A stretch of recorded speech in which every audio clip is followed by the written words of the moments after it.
आपको बताना चाहूंगी कि मेरे हाथ में यहाँ पर वक्फ बोर्ड का वक्फ एक्ट की किताब है। ये देखिए लिखा हुआ है ना, द वक्फ एक्ट। वक्त है 1995। ना, है ना, लिखा हुआ है ना, आप खुद पढ़ ले रहे हैं ना। लेकिन ये किताब हमारे भारत के लॉ के स्टूडेंट्स को नहीं पढ़ाया जाता है, उसकी बिल्कुल क्या नहीं पढ़ाया जाता है, छुपा के रखा जाता है। उसकी क्या रीजन है?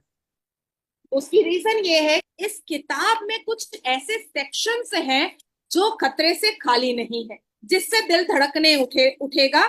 जैसे कि वक्फ बोर्ड अगर आप मेरी संपत्ति को आता है और कहता है कि नाजिया इलाही खान, ये आपकी संपत्ति, हमें पता चली है कि ये वक्फ बोर्ड की संपत्ति है और ये आपका नोटिस है, आपको 3 महीने में ये संपत्ति खाली करनी पड़ेगी, तो मैं कोर्ट, देश के, भारत देश के कोर्ट में नहीं जा सकती। अच्छा। वक्फ बोर्ड का अपना ट्रिब्यूनल कोर्ट होता है और उनका अपना जज होता है, उनके अपने वकील होते हैं और उनका अपना ही दलील होता है। उनके पास एक ब्लूप्रिंट होता है मुगल के जमाने का।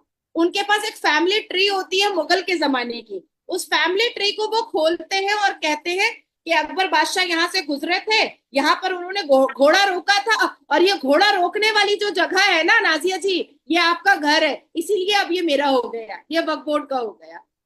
तो जज भी उनका, जजमेंट भी उनका, ट्रिब्यूनल भी उनका, कोर्ट भी उनका, वकील भी उनका। और इस तरह से उन्होंने हजारों लाखों संपत्तियां लोगों की हड़प करके रख ली।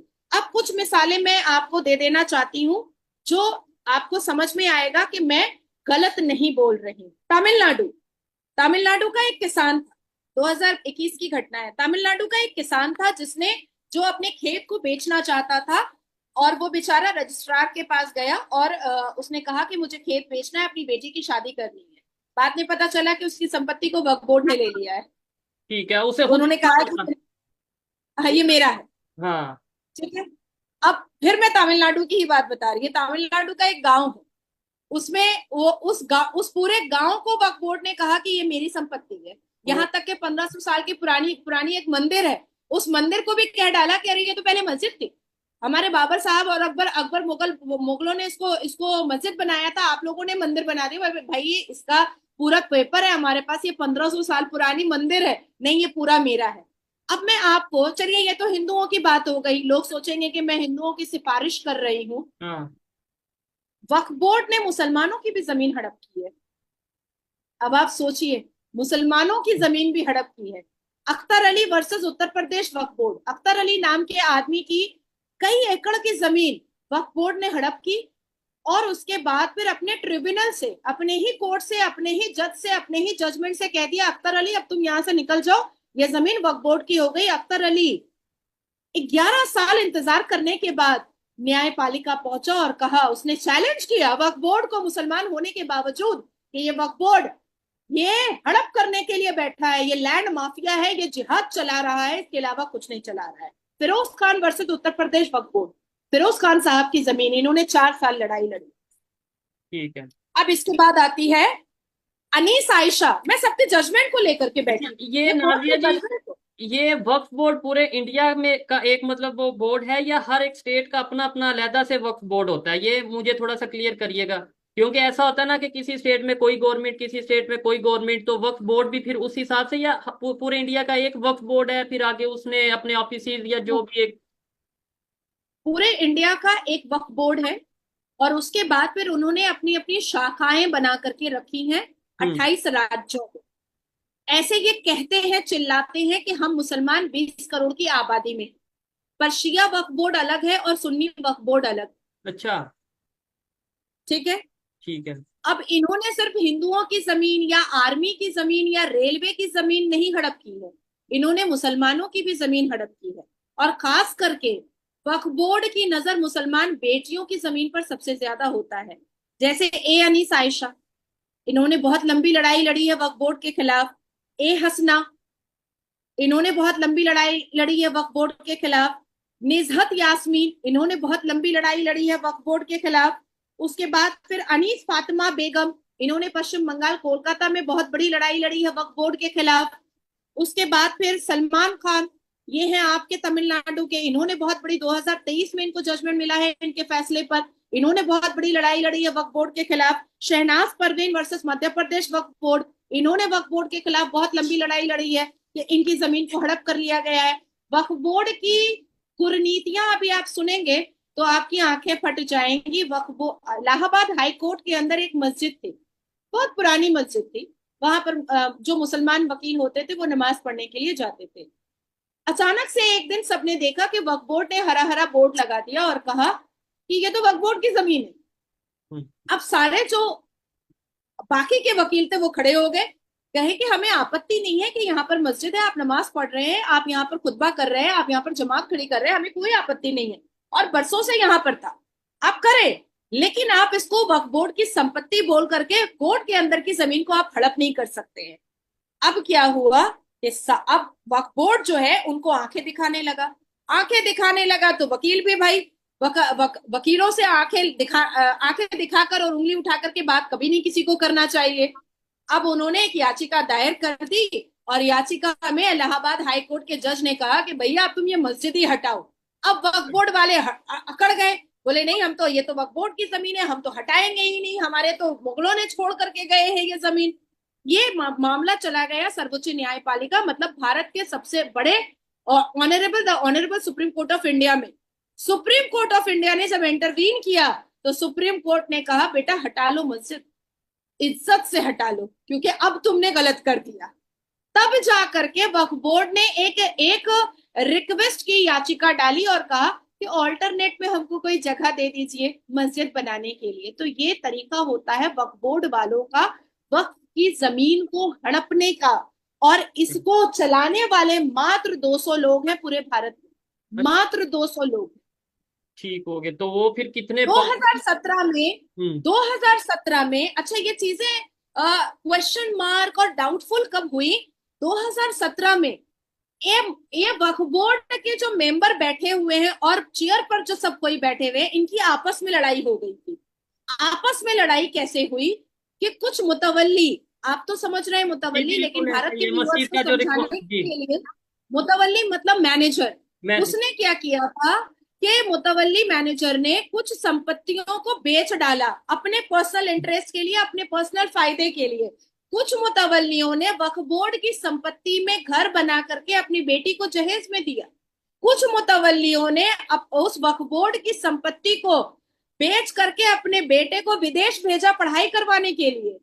तो आपस में लड़ाई हुई, और आपस में जब लड़ाई हुई तो ये बात चर्चाएं आम पर आई कि जो वक्फ बोर्ड बनाया गया था कि वो मुसलमानों के सोशल वेलफेयर के लिए काम आएगा, वो वक्फ बोर्ड में 200 लोग अपनी हुक्मरानी रख करके और अपने आप को शहंशाह समझ करके अपनी पर्सनल अय्याशी और अपनी पर्सनल लैविश लाइफ में इस्तेमाल कर रहे हैं। यहाँ तक के शोएब, मैं आपको ये भी बताती चलूं कि वक्फ बोर्ड की कई संपत्ति असदुद्दीन अवैसी ने भी हड़प करके रखी हुई है और उसके भी चीथड़े अब उड़ रहे हैं और वो जवाब नहीं दे पा रहा है।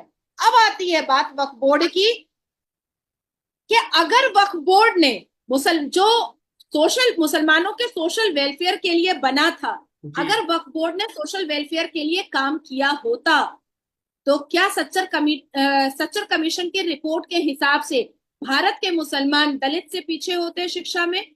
नहीं हो। मुसलमान आज खुद ही मुसलमान चिल्लाता है ना, मुझसे बातचीत करने से पहले आप लोग क्या सुनते थे कि भारत में मुसलमानों को बहुत अत्याचार किया जा रहा है, उनको खाने को नहीं है, उनको पहनने को नहीं है, उनको रहने को नहीं है। तो आप इसी मुसलमान के पास जब 9.4 लाख एकड़ जमीन है, 200 करोड़ से ऊपर का रेवेन्यू आ रहा है, आप सरकार से पैसा ले रहे हैं, तो फिर मुसलमान नंगा भूखा क्यों है? तो फिर मुसलमान जाहिल क्यों है? अब उसकी वजह मैं आपको बताती हूँ, ये भी सुनिए गौर से। उत्तर प्रदेश के आगरा में 8,436 प्रॉपर्टी वक्फ बोर्ड के अंदर में है, जिसमें 605 दरगाह, मजार और मकबरा बना हुआ है, ईदगाह 18 बना हुआ है, कब्रिस्तान 884 बना हुआ है, मदरसा 83 बना हुआ है, मस्जिद 580 बना हुआ है, स्कूल 0, स्कूल एक भी नहीं। अच्छा, ये मैं पूरे डेटा लेकर के बैठी हूँ। ठीक है, लेकिन अब मेरे ख्याल से जिस तरीके से अब लोग खास तौर पे अगर हम बात करें एजुकेशन की अहमियत को जानने लगे, मेरे ख्याल से अब थोड़ा ये चेंज आता नजर आएगा आने वाले टाइम में। नादिया जी, इधर दो चीजें हैं, एक मेरे पर्सनल माइंड में भी क्वेश्चन आया है और शायद बहुत से लोगों को खास तौर पे पाकिस्तान से माइंड में आएगा जब वो ये वीडियो देखेंगे, तो इसलिए मैंने सोचा क्वेश्चन कर लूं। लोग ये सोचेंगे कि यार चाहे यूनिफॉर्म सिविल कोड हो, चाहे वक्फ बोर्ड हो, ये मतलब ये जो से जितने भी पार्लियामेंट के अंदर बिल पेश किए जाते हैं ये मुसलमानों के अगेंस्ट होते हैं, तो इसका मतलब है मोदी गवर्नमेंट मुसलमानों के अगेंस्ट है। लेट्स सपोज आपसे कोई ये क्वेश्चन करता है, आप उसका क्या आंसर करेंगे? यूनिफॉर्म सिविल कोड सिर्फ मुसलमानों के लिए तो नहीं आ रहा है हाँ, शायद, ये तो लेकिन इस देश के जो सभी के एक लिए इमेज आ रहा है। किया जाता है, जो पोर्ट्रे किया जाता है, वो तो यही है ना कि जो यूनिफॉर्म सिविल कोड मतलब मुसलमानों का जो सा वो के खिलाफ है। नहीं, कोई सिख तो नहीं रो रहा है, कोई ईसाई तो नहीं रो रहा है, कोई हिंदू तो नहीं रो रहा है, तो आखिर मुसलमान रो क्यों रहे हैं यूनिफॉर्म सिविल कोड से? ये भी तो वजह जाननी बहुत जरूरी है ना। ये हम्म। वजह ही तो मुसलमान नहीं बता रहे हैं कि वो रो क्यों रहे हैं। भाई सिखों ने तो बोला कि हम स्वागत करते हैं यूनिफॉर्म सिविल कोड का। हिंदुओं ने कहा कि हम स्वागत करते हैं यूनिफॉर्म सिविल कोड का। क्रिश्चियन ने कहा कि हम स्वागत करते हैं, सारे धर्मों ने कहा कि हम स्वागत करते हैं। आखिर मुसलमानों को आपत्ति क्या है यूनिफॉर्म सिविल कोड से? ये भी तो बताए, लिखित रूप में बताए भाई। हम तो ऐसे नहीं कह रहे हैं कि आप हवा में बताइए, आप लिखित रूप में बताइए। अब बात आती है कि मुसलमान कहेंगे कि हमको चार शादी नहीं करने दिया जा रहा है, तो मत करो ना, क्या प्रॉब्लम है? ठीक अच्छा है। ही है, एक शादी करो या दो दो बच्चे पैदा करो, उसको अच्छे से लिखाओ पढ़ाओ बड़ा करो। और जिस देश में आप रहते हो उस देश के संविधान को अगर आप नहीं मानोगे तो कैसे चलेगा? अच्छा, बांग्लादेश के जो मिनोरिटीज हैं बॉर्डर के ऊपर आती नजर आ रही हैं, पहले तो ये सिर्फ न्यूज थी, अब प्रॉपर मैंने वीडियो देख ली है और वो आके रिक्वेस्ट कर रहे हैं कि हमें इंडिया में आने दें। अब सवाल इधर ये है कि भाई क्या इंडिया की गवर्नमेंट उन्हें आने देंगी? डेफिनेटली इलीगल वे में तो ऐसे तो कोई भी आके कहेगा, ऐसे तो सारा एक सिस्टम खराब हो जाता है। तो क्या उसका हल क्या देखा है आपने, या क्या हल आपको लगता है होना चाहिए? बहुत खूबसूरत सवाल आपने शोएब किया है। देखिए, सिटीजनशिप अमेंडमेंट एक्ट बिल के हिसाब से हमने नागरिकता देने की बात कही है, पर 2014 से पहले ठीक है। जितने भी हिंदू पाकिस्तान से, सीरिया से या अलग अलग देशों से जो कहीं पे आए भी। हैं, बांग्लादेश से, हम उनको नागरिकता दे भी रहे हैं। 2024 के लोकसभा इलेक्शन के ड्यूरेशन में भी हजारों लोगों को नागरिकता मिली है, उनको सर्टिफिकेट मिला है बजाते। लेकिन अब बात यहाँ पर मान सम्मान की आ चुकी है। ये जो वीडियो है, जो लोग नदी के रास्ते से या जंगल के रास्ते से, जाहिर सी बात है, मरता क्या नहीं करता इंसान, अपने जान को बचाने के लिए, अपने अपनी बहू बेटी की आबरू को बचाने के लिए कुछ भी करने को तैयार हो जाता है। लेकिन आपने कल कल से लेकर आज तक में बांग्लादेश के ढाका के रोड पर, बांग्लादेश की गलियों में हरे कृष्ण हरे रामा का आपने आपने आवाज सुना होगा। जी, आपने लोग ढाका प्रोटेस्ट। के रोड पर आपने जय श्री राम का आवाज सुना होगा। मैंने और मेरे जो बड़े नेता हैं जैसे योगी जी, हम लोगों ने कहा कि अपने अधिकार को मांगना समझो, सीखो कैसे मांगा जाता है अपना अधिकार, आ जाना। ये कायरता की निशानी होगी।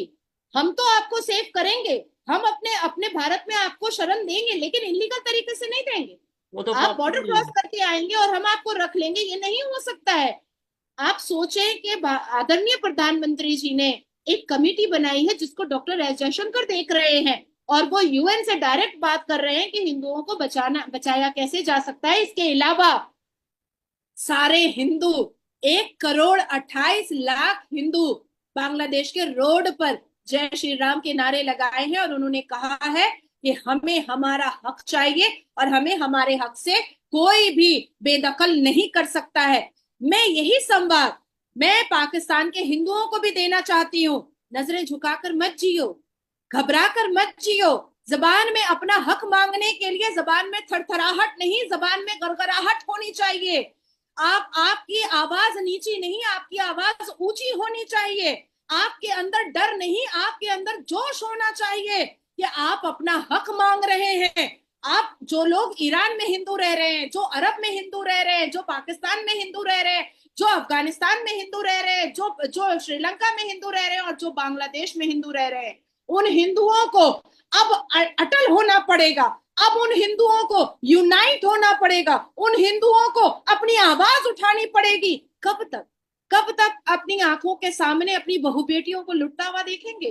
कब तक अपनी मंदिरों को, अपने देवी देवताओं को चूर होता हुआ देखेंगे और टूटता हुआ देखेंगे? इसलिए हमने उनको कहा हम आपके साथ, ठीक है। यूएन को हम आपके लिए खड़ा करेंगे और आप खड़े होइए और अपना हक मांगिए। यहां तक के मैंने राष्ट्रपति को चिट्ठी लिखी है और मैंने यूएन को चिट्ठी लिख करके मैंने मेल भी किया है कि बांग्लादेश में हिंदुओं को कोई तकलीफ ना हो, इसके लिए हिंदू देश वहां पर एक अलग एरिया बना करके दिया जाए जिसकी हिफाजत कोई पुलिस ना करे बल्कि उसकी हिफाजत मिलिट्री और आर्मी करे, और भारत की आर्मी उस बांग्लादेश के हिंदू देश की हिफाजत करेगी। इसकी जिम्मेदारी मैं ले रही हूँ। ठीक है, इसके ऊपर आपने लास्ट वीडियो में भी डिस्कशन की थी, और मैं इस चीज से जो इन्होंने बोला है कि मिनॉरिटीज चाहे बांग्लादेश के हों, चाहे पाकिस्तान के हों, चाहे कहीं किसी ईरान के हों, सऊदी अरेबिया, दुनिया के किसी कंट्री के भी, इवन इंडिया की भी अगर बात करें, इंडिया में भी जो मिनॉरिटीज हैं, मुसलमान हैं, कोई भी लोग हैं, किसी भी कंट्री के हैं, अपने हक के लिए आवाज उठानी चाहिए, और जो भी किसी भी कंट्री का कानून है उस कानून के मुताबिक आपको काम करना चाहिए।